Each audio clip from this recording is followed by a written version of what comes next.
Good day everyone, I am Glada Rosa. For today's video, I'm going to talk about the Cavite Mutiny. May mga taong nakagawa ng kabayanihan para sa ating bansa.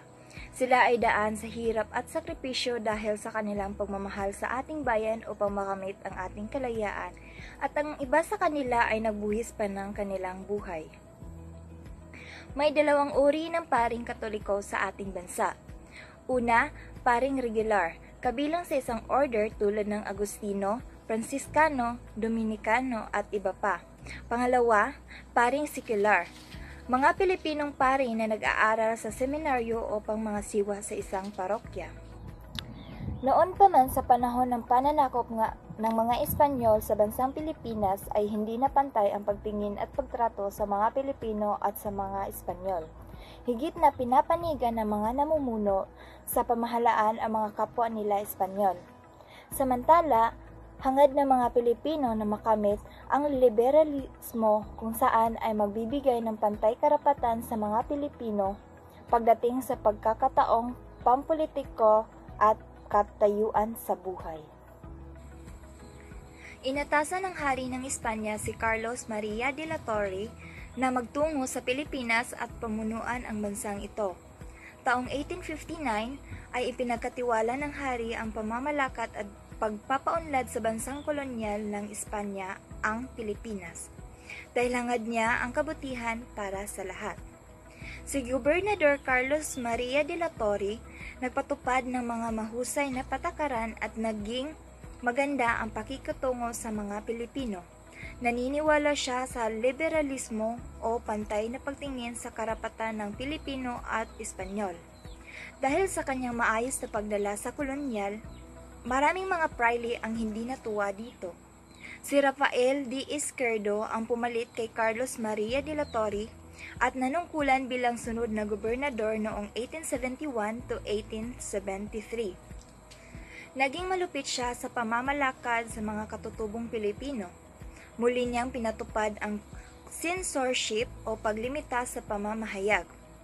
Hinadlangan niya ang paghingi ng mga Pilipino ng reforma tulad ng karapatang politika at sirkulasasyon ng mga parokya. Inalis ni Izquierdo ang pribilehiyo ng mga manggagawa at sundalo na malibre sa buwis at poli-serbisyo o sa pilitang pagtrabaho. Ang arsenal sa Cavite, ito ay nagsisilbing imbakan at taguan ng mga pagkain at armas ng mga mandirigmang sundalo, tulad ng kanyon, rifle, pulbura, pistol, espada at iba pa. Ang pag-aalsa sa Cavite noong 1872 nang umabot sa 200 Pilipinong sundalo at obrero sa arsenal sa Cavite.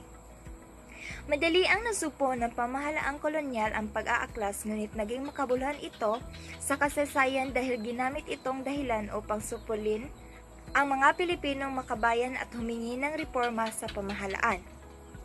Ang pag-aalsa ang ginamit na batayan upang isakdal at bitayin ang tatlong paring Filipino na sina Jose Burgos, Jacinto Zamora at Mariano Gomez, o mas kilala bilang Gomborza. At ang kanilang pagkamartir ang hinggit na nagpaalab sa nasyonalismo ng mga Pilipino at nagdudulot sa huli ng himagsikang 1896.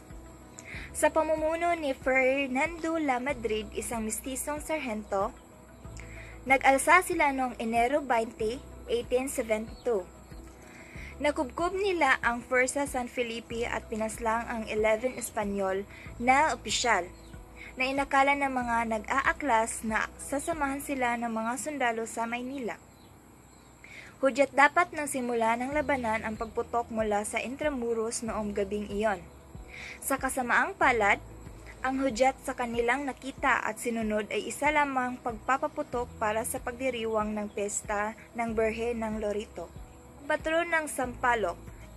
Sa pangambang simula ito ng mas malawakang revolusyon, isang pulutong ng mga sundalo sa pamumuno ni General Felipe Hinoves ang nag-aklas, kabilang sila Madrid, at pinaputukan sila sa utos ni Hinoves. Pagkatapos ng pag-alsa, dinasirmahan ang lahat ng sundalo sa arsenal at ipinatapon sa Mindanao.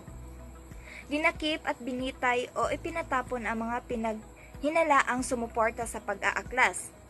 Maraming mariwasa at ilustrado ang nadawit sa pag-aalsa. Ginamit itong dahilan ng pamahalaang kolonyal at mga prailing Espanyol upang idawit ang tatlong paring tinagurian ngayon bilang Gomburza. Pagkatapos ng maigsi at kahina-hinalang paglilitis, binitay ang tatlong pari sa harap ng publiko sa pamamagitan ng garote. Sa halip ikatakot, tinandaan ito ng mga patriyeta na pruweba ng kalupitan ng mga pananakop. Isa doon sa mga tao na nakabalita o nakaalam doon sa ginawang kawalan ng hustisya sa Gomburza. Si Dr. Jose Rizal. Sa panahong yon, si Rizal ay bata pa lang.